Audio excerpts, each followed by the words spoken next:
Bonjour à tous, nous voici sur une 290 Charmy.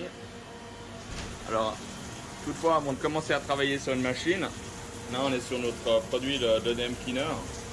Donc ici, avant de commencer, donc la machine est vraiment sale, donc pour travailler dans les bonnes conditions, donc on commence à un peu nettoyer la machine. Donc là on a le produit qui est fortement dilué. Là j'ai déjà commencé à nettoyer, vous voyez un peu la différence par rapport à ce qui se passe ici. Et puis là, comme ça, après on peut démonter les pièces correctement et puis commencer à travailler correctement dans les bonnes conditions sur une machine. Donc vous voyez à quelle vitesse tout ça disparaît. Donc il n'y a pas besoin vraiment de frotter, on laisse le produit agir. Et puis là, tout se fait automatiquement.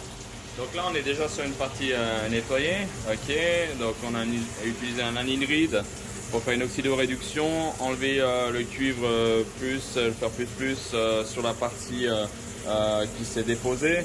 Là, j'ai un restant dilué de produit. Donc là, je vais faire une petite démo. Voilà.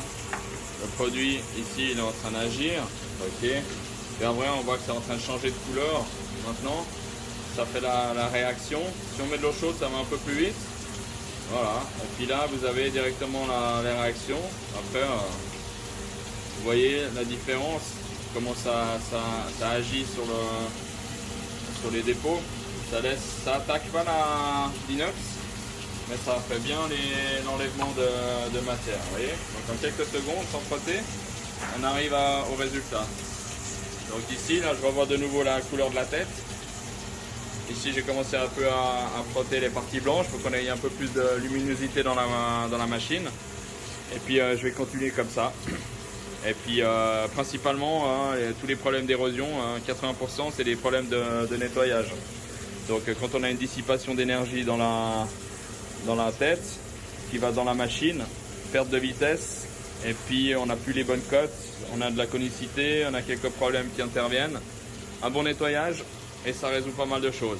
Donc ce qui est important dans une machine d'aspersion, c'est cette partie-là qui est en fibre. Okay. Elle est recouverte de matière de projection acier. Et au niveau de cette partie-là, ici on a la masse qui va directement sur la table. Et là on a tout ce qui est amené de courant.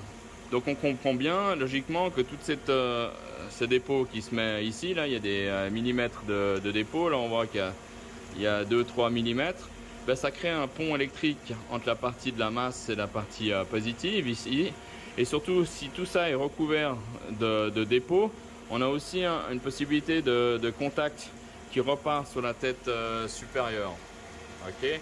Donc ici, ce qui est important, c'est bien nettoyer cette partie-là une fois par année, qu'on n'ait plus de dépôts, comme ça on n'a pas cette dispersion d'énergie. Alors pour bien faire, il faudrait vraiment démonter la partie, parce que comme c'est un U, il y a aussi de l'autre côté, il y a un dépôt qui se met et ça fait une ligne complète, comme une plaque de cuivre qui va se mettre sur la partie intérieure de cette fibre-là. Alors aujourd'hui on est là pour juste temporairement pour un problème machine. Donc ici on voit qu'on a une partie blanche. Donc si vous n'avez pas une partie blanche, il faut la nettoyer. Alors je vous montre de l'autre côté à quoi ça ressemble. Ça c'est la partie sur l'autre côté. Donc on voit bien que tout est recouvert de cuivre, d'acier et de dépôt. Et que sur la partie plus et moins, on a cette partie qui est complètement recouverte d'acier. Ok. Donc cette partie là, il faut vraiment la nettoyer. Allez, je vous souhaite une bonne journée.